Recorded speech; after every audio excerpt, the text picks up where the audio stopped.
This is the Talent, Sales, and Scale Show. If I'm an SDR, BDR, and I'm thinking I want to go into this management route, and you just told me, hey, wait a second, training is different than coaching. And a lot of people conflate those. So how would you differentiate between training and coaching? So there's a lot of differentiators, but training is a transfer of knowledge. Coaching is an enhancement upon that knowledge, enhancing that skill. Training is, hey, here's how to have a 30, here's how to jump really high. And then coaching is, here's the little changes you can make to your form to get an extra 6 inches on your vertical, right? Same thing. Here's how to make a cold call. Training.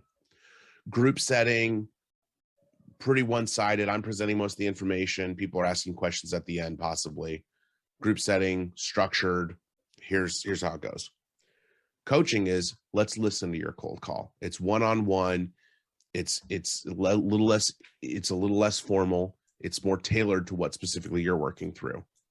So training is easy. Hey, this is how we use the CRM. This is how we cold call. This is this is that, this is this. Coaching is the tactical stuff. Hey, I listened to this cold call with Bryan. Want to talk a little bit about how you're positioning our value when you hear about this problem he's having. That is coaching.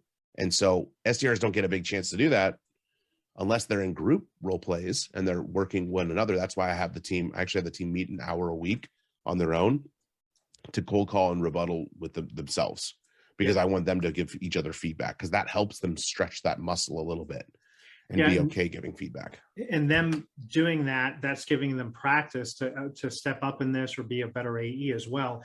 Mm-hmm. Now, you said that you've brought a couple of people through this, and one person might be at a current Peter principle that he's, getting a little bit over his skis with where he is, but you're giving the foundation to be able to catch up and get back over his skis, as they say.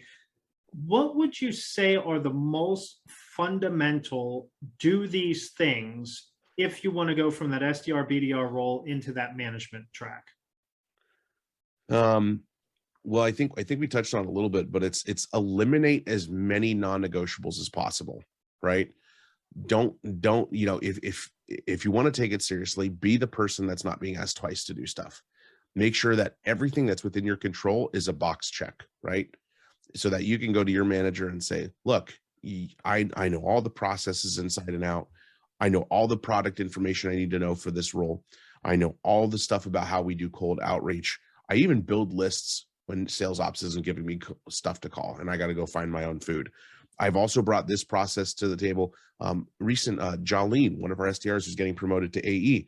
I don't know if I want to share her exact secret to everything, because that's her special sauce in terms of prospecting. And if we have any competitors out there, they might snag that. But one day I was talking to her. I was like, wow, you're booking a ton of meetings. What are you doing differently? What's working well?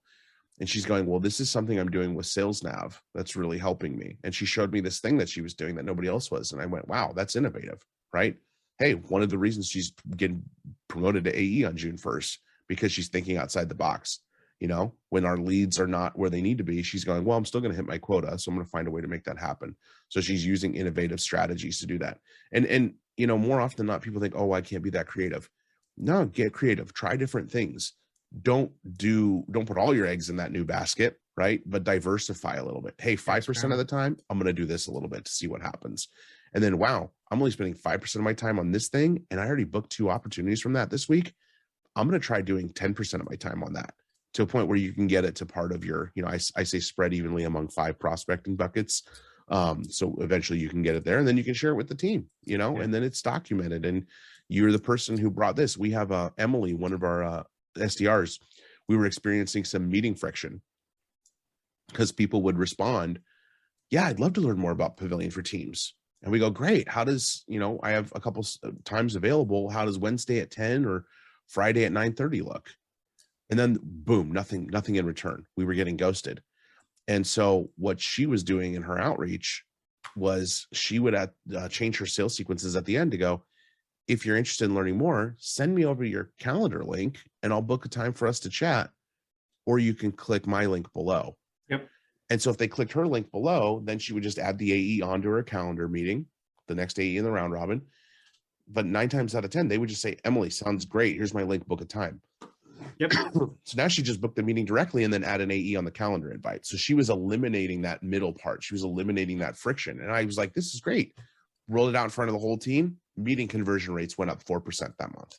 That's getting documented in her profile. That's going to get highlighted for sure come mid-year review. It's just such a vital thing to try to think outside the box and experiment. Again, don't put all your eggs in that basket, but be someone who's eliminating all those non-negotiables, because you have to recognize your leader is going to have to spend more time teaching you the people management stuff. So what are all the other things he or she might have to teach you that they shouldn't have to, that you could start learning now?